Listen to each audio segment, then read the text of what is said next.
I can't tell you how many teenagers stood by me and said, "Can you order for me?" And I would say, "Why do you need me to?" "Well, my mom or my dad always orders for me." Well, this is ordering food at McDonald's. This is a pretty simple life skill. And I would always say, "Well, I tell you what, you order, I'll stand next to you. I'm not gonna let you hang, but I want you to do this." And this was before the kiosks, so they had to physically walk up to a counter and interact with someone behind the counter. And inevitably they could do it. It was never a bad thing. Hey everyone, welcome back. You're listening to the Healthy Parenting Handbook podcast. This is just what we all said we needed when we first became parents. I remember all the time thinking, oh, where is the handbook for this? It happens again quite often when our kids become teens, and that is the topic of today's podcast. I'm your host, Katie Kimball from Kids Cook Real Food, and it is my delight to bring together experts in the fields of health, parenting, nutrition, and more to help you get the information you need to truly raise healthy, independent future adults. Friends, parenting is the toughest and the most rewarding job in the world. Thank you for joining me to consult this Healthy Parenting Handbook, your guide to raising kids intentionally. I'm so honored if you have a second to leave an honest review on Apple Podcasts or wherever you listen to your podcasts. And also, we have a new way to access this information. If you are walking along, folding laundry, doing dishes, or whatever, and you can't take notes, because what parent has time to take notes? But Arthur is dropping thought bomb after thought bomb after gem after gem. We are now providing one-pagers for the Healthy Parenting Handbook. You can print these out and literally make your own Healthy Parenting Handbook binder, or if you're not quite as nerdy as that, you can just look up for a summary of what Arthur said to help your teens be better leaders. Those are absolutely free and always available to any members of my email community. Please go to kidscookrealfood.com/handbook to sign up now. My guest today is Arthur C. Woods. He's an experienced speaker, trainer, and certified life coach with over a decade of experience working with individuals and teams. He prefers working with teens, that tough adolescent age. He's the author of Spark for Emerging Leaders.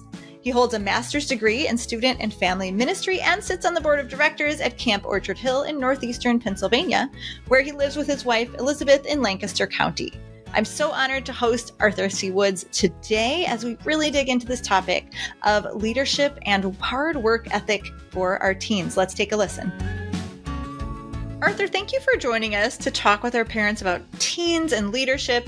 It's really interesting. It feels unique. I feel like there aren't a lot of voices out there. So where did this come from for you? Like, how did your heart and your expertise get into specifically teens and leadership? My history with youth ministry, with working with teenagers and students, goes back several decades, actually. I grew up in a home where I regularly went to youth group, and I would see what the youth pastors were doing, and I thought being a youth pastor was all about, like, oh, they just get to hang out with kids and eat pizza and play volleyball. Like, that's the coolest, easiest job ever, which obviously it's not.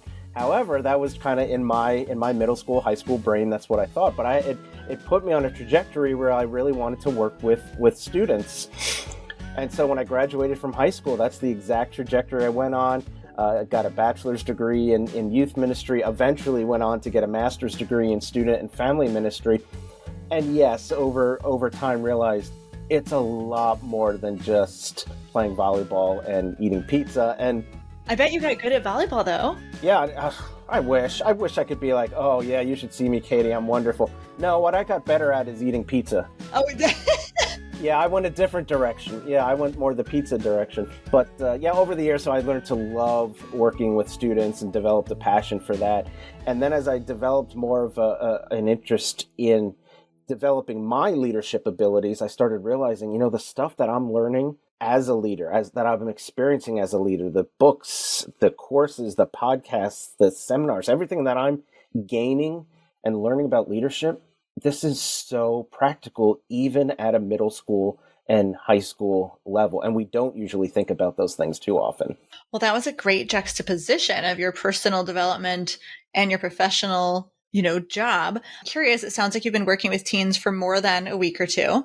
Have you seen any shifts? For example, do you think teens need more or less help in the personal development area than, say, a decade or maybe a generation ago? And what are your theories on that? Boy, and this is a tough question, because I think you could make a case in a few different ways. I think this could be argued out a little bit. I think. Do it. Just take both sides. Argue with myself. Yeah, I've done that before, for sure. I was recently speaking to a college professor, and he's been at the college for about 20 years, and he regularly works with the incoming brand new freshman class. And one of the things his concern has been, with every passing year, they seem to come in with less and less knowledge, or prepared less and less for kind of learning in the college space. Interesting.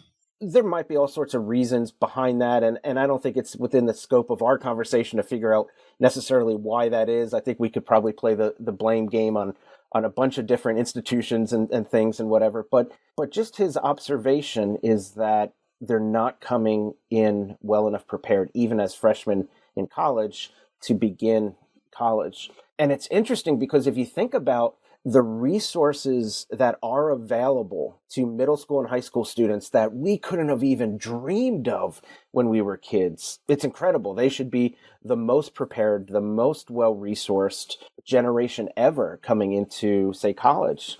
But I think most would say that they're not. And so there's a disconnect going on somewhere. There's a tension that is you have resources at your disposal to make you the best college freshman in the history of college freshmen, but maybe maybe you're not utilizing them in the way that you could. And maybe part of that argument is the reason, the same thing that is providing you with these incredible resources is also providing you with incredible distractions. And when you talk about the internet, you talk about social media, boy, that's a blessing and a curse right there. You could spend hours educating yourself, or you could spend hours just doom scrolling through your favorite social media. And depending on which one you choose, might determine how you go into college and beyond. It's very true. And I think the comments from that professor are not unique at all. If that's what I'm hearing as well, that not only, and I thought it was interesting that you focused on kind of the knowledge and the ability to learn, but we're hearing also just that independence, the ability to function without one's mama is what I hear a lot of people say that our young adults and, young college students are struggling with. So whatever's happening, either they're not using the resources available to them, or there's something going on inside mentally, physiologically, that's preventing them from acting on it. We need to lift up our teens. They're very capable. And that's the thing. They really are. But I don't know that they're necessarily always being challenged to be more capable. And I don't know if that's happening at school or at home or wherever they are. And example I'll often use is when I was a youth pastor, and we would take trips with students, middle school students, even high school students. And we would do something as simple as stop at McDonald's on the way to the retreat or whatever. I can't tell you how many teenagers stood by me and said, "Can you order for me?" And I would say, "Why do you need me to?" "Well, my mom or my dad always orders for me." Well, this is ordering food at McDonald's. This is a pretty simple life skill. And I would always say, "Well, I tell you what, you order, I'll stand next to you. I'm not gonna let you hang, but I want you to do this." And this was before the kiosks. So they had to physically walk up to a counter and interact with someone behind the counter. And inevitably they could do it. It was never a bad thing. They could do it. They just needed someone to kind of push them to do it. And then yes, also be there to make sure that it didn't, I don't know what's the worst thing that could have happened, but in their mind, something horrible could have happened. So I was there to help them. And maybe whether we're parents or youth pastors or teachers or whoever we are, just trying to get our teenagers to do more things for themselves, knowing that we'll be there. If all heck breaks loose, we'll be there to help, but empower them to do what they need to do and want to do. Yeah. As you know, that's a huge part of my mission professionally, but also, at home. Like if one of my kids was one of your youth group kids and I heard caught wind that they could not order at a restaurant, I would feel like a big parenting failure. Which brings me to, there's a lot of different definitions of success, though. Some parents are looking at grades, they're looking at athletics. How would you encourage parents to define success and prepare their teens to be successful? Yeah, the way I always look at it, and this is very broad, but it really then allows it to fit within virtually anyone. Are you becoming who you want to be? Are you doing what you want to do? And then I'm a Christian, so this part may not apply to everyone in your audience, but do you also believe that you're becoming who God wants you to be? And so those first two, are you becoming who you want to be, and are you doing what you want to do? Now that second one there is always like, well, I just want to stay in my parents' basement and play video games all day. So that does have some stipulations. You can't literally do what you want to do and call it success if all you want to do is play video games. But as you think about, I'm a teenager, I'm going into high school, maybe I'm going into college, or maybe I'm going into the workforce or whatever, who do I want to be in those scenarios, and what do I want to be doing in those scenarios? And if you can look and say, either I am doing those things, I am that thing, or I'm well on my way to becoming that or doing that thing, then I think you're already on the journey towards success. And what a great conversation for parents to have with their teens is, who do you want to be? Who do you believe God created you to be? What are your gifts and talents? How do you want to use those in the world? And are your current actions aligning with those future goals? And maybe we're not having those conversations. Maybe that is just the most simple step that, that we can have. Ideally, our kids then have a little bit of intrinsic motivation to be the best version of themselves.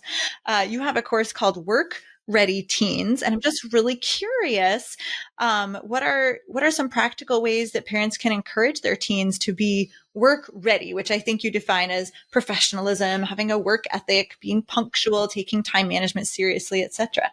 Well, sure. If you think about all those things you just mentioned, punctuality, even professionalism, work ethic, time management, all of these things can be taught at home long before your teen ever even takes their first part-time job.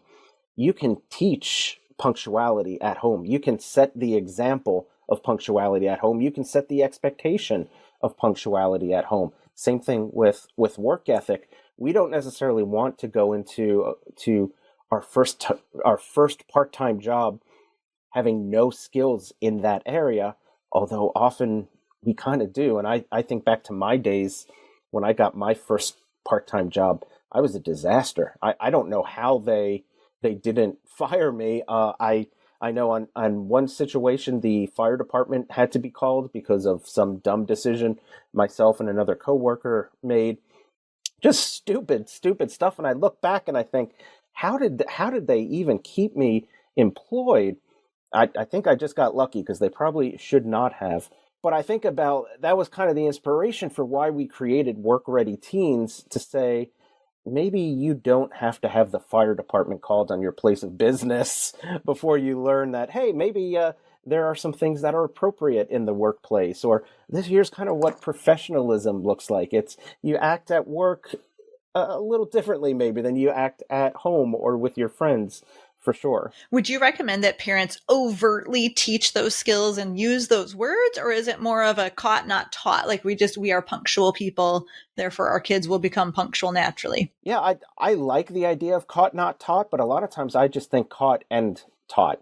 So the practice what you teach mentality, the practice what you preach mentality of, we're going to talk about punctuality in the home, and then we're going to do it. If we say we're going to leave at 10 o'clock to get to church, we're not going to leave at 10:14. We're going to leave at 9:58. We're going to leave early, and there's no judgment in my word. So if you're listening and you're one of, oh, Arthur, you have no idea. We cannot get to church on time. We can't get to school on time. We can't get to, I get it. It's easier said than done.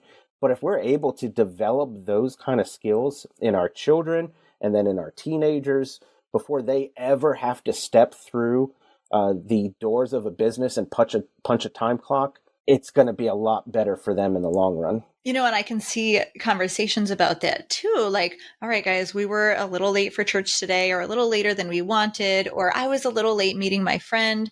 And here are the consequences.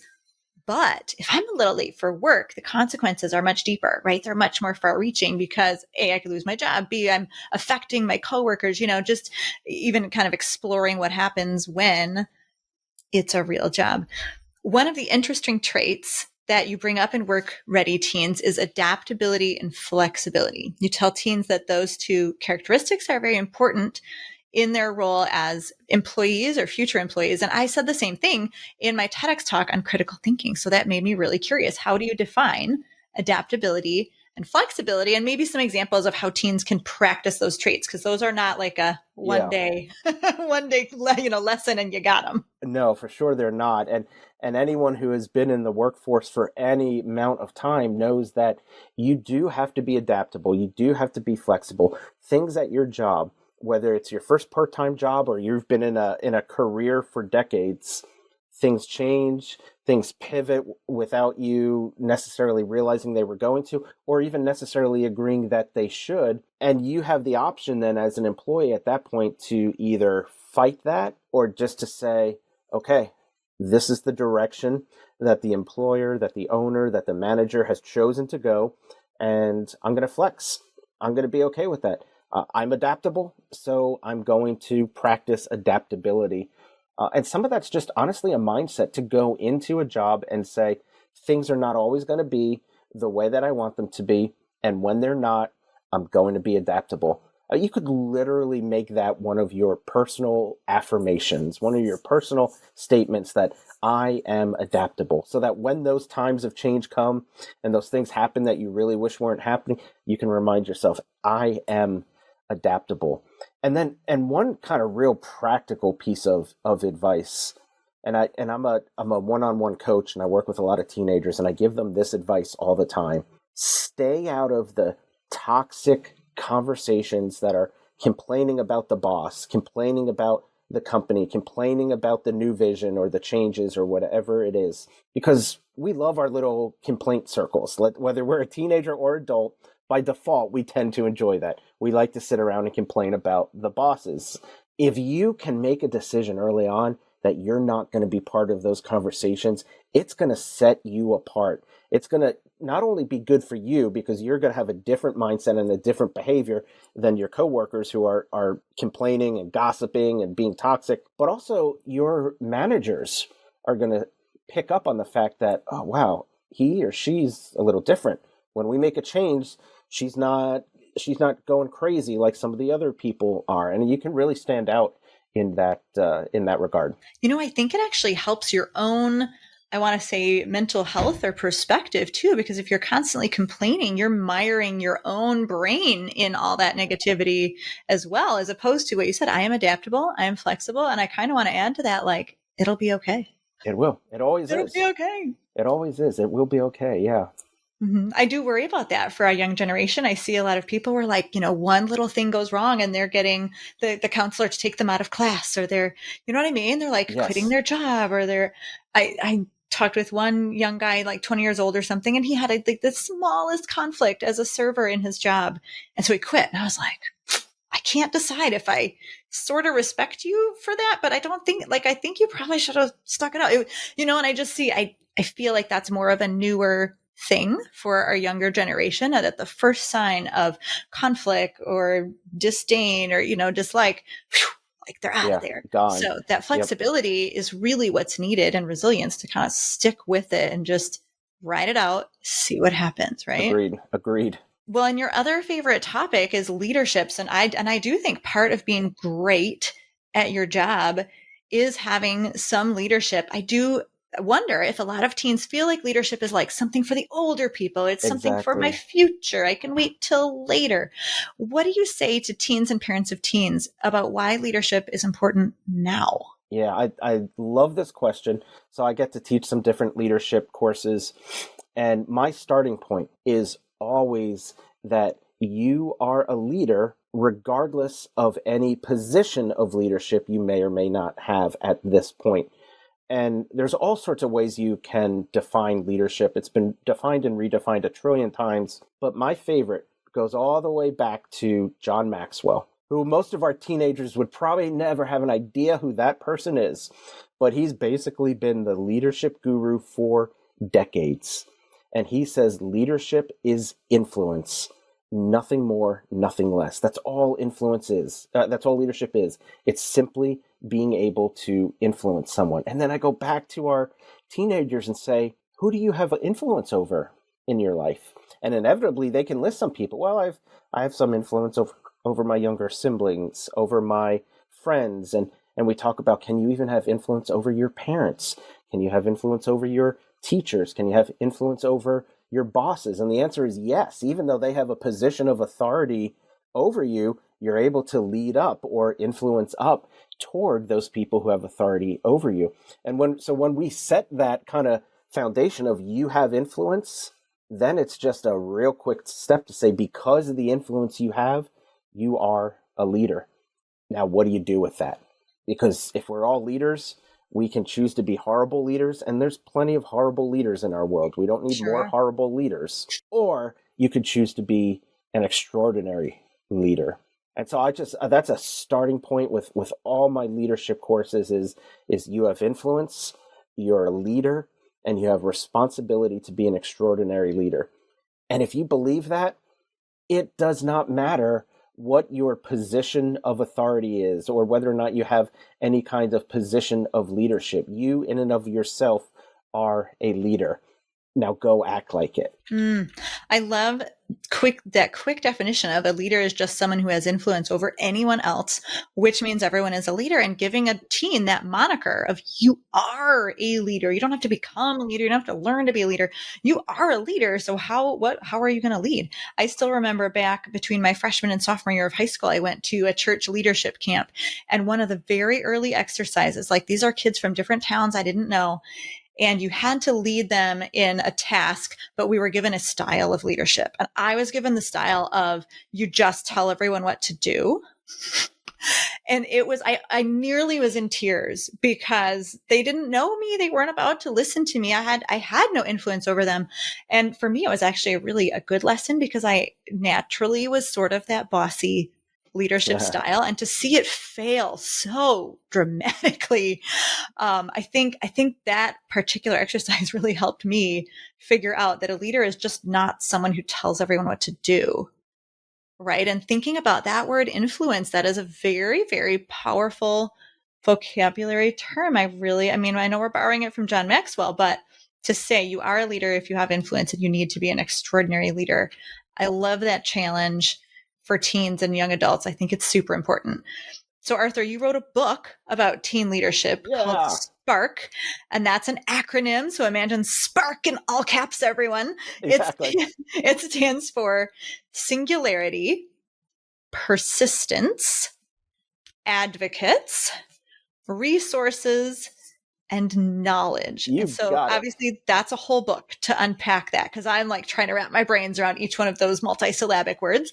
But give us a little overview. How do you define Spark as leadership for teens? It was originally, the full title of this book is Spark for Emerging Leaders. And I had said earlier in this interview, in this conversation, that I think so often the stuff that we read that was made for adults is so relevant to teenagers. And so I read a book by Dr. Tracy Jones called Spark. And it was really impactful to me. And I reached out to Dr. Jones and said, great book, love it, just finished it.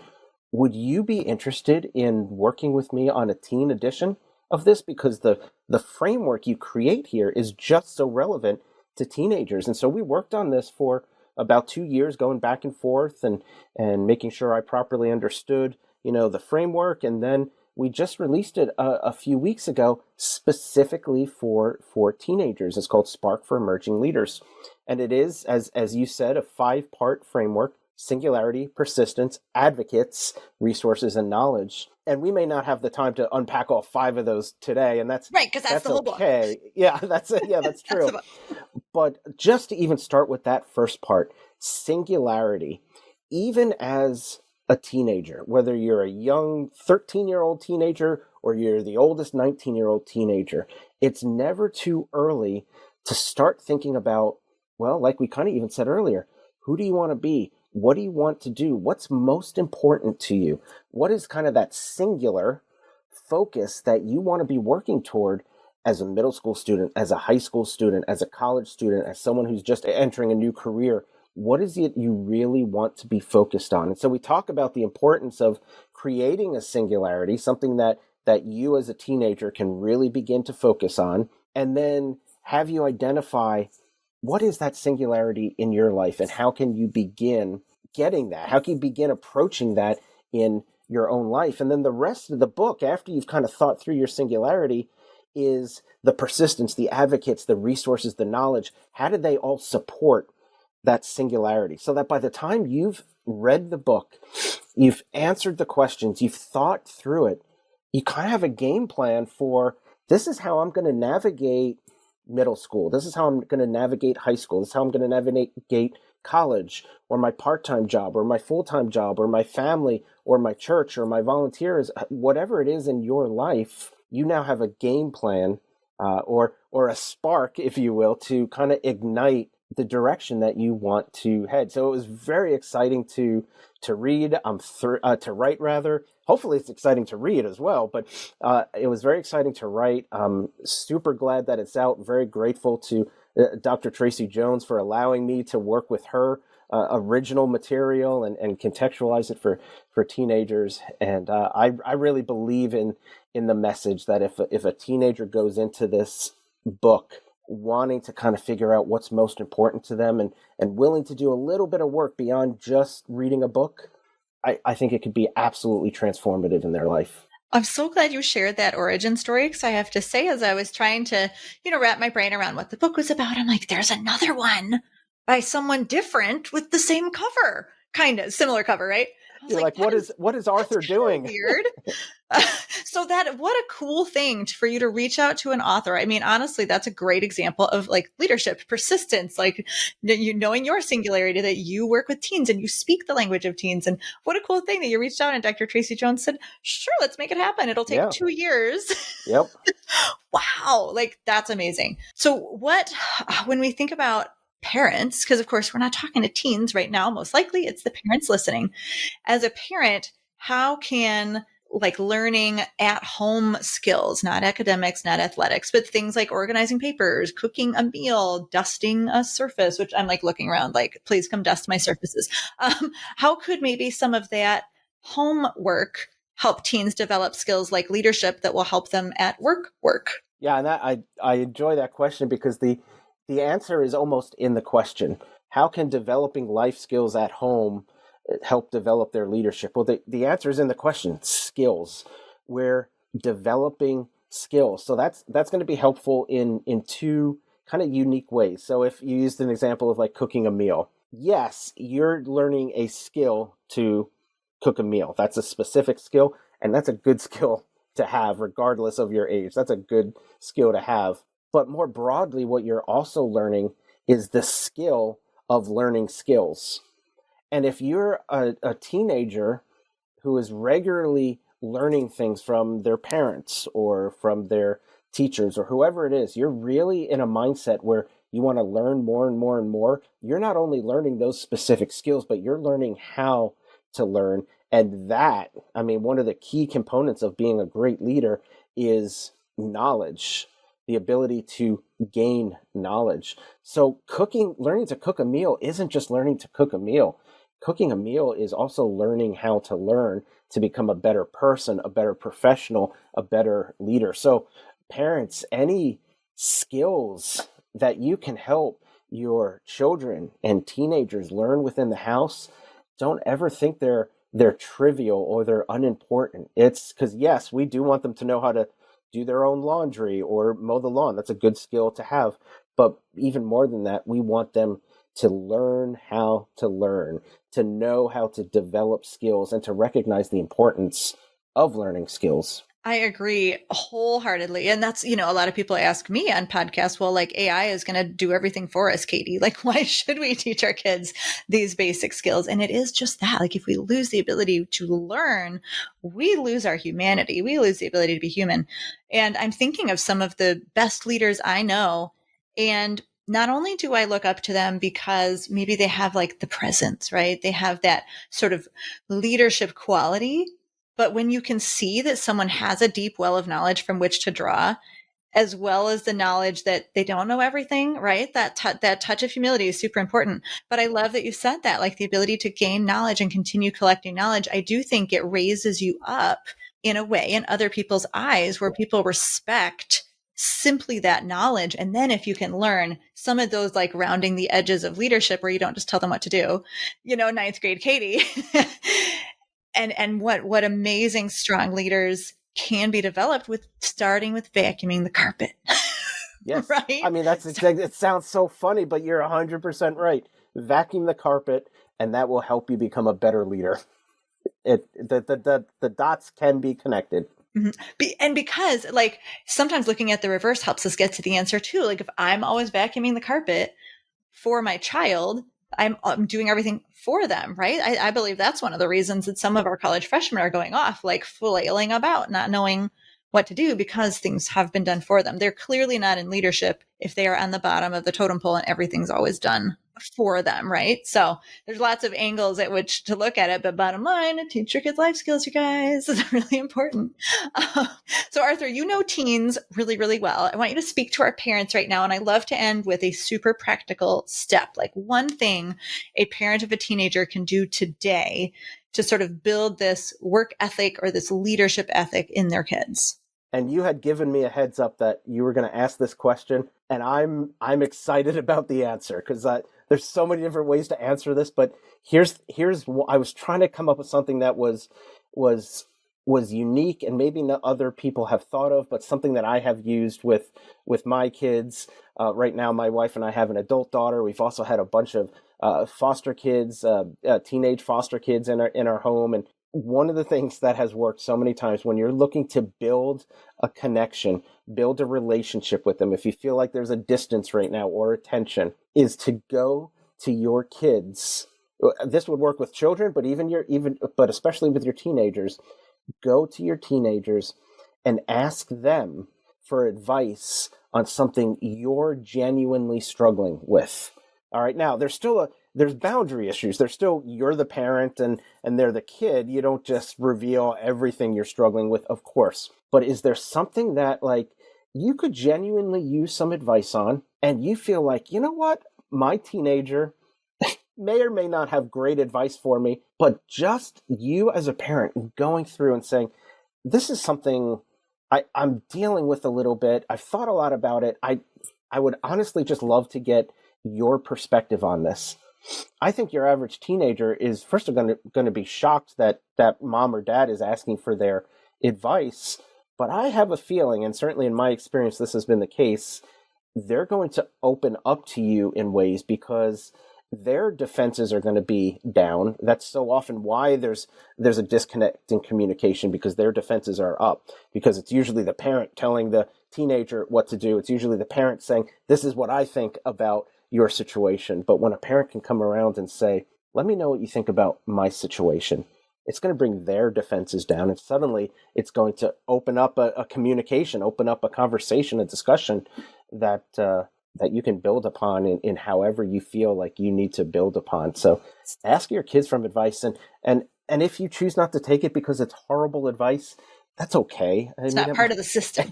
Yeah, it might be. It very well might be horrible advice. I don't know, but you've engaged. Well, that is not horrible advice. It's super unique. It's very challenging. I think it's a little bit paradigm flipping, which I always love, like get us thinking, challenge our own brains, and so practical.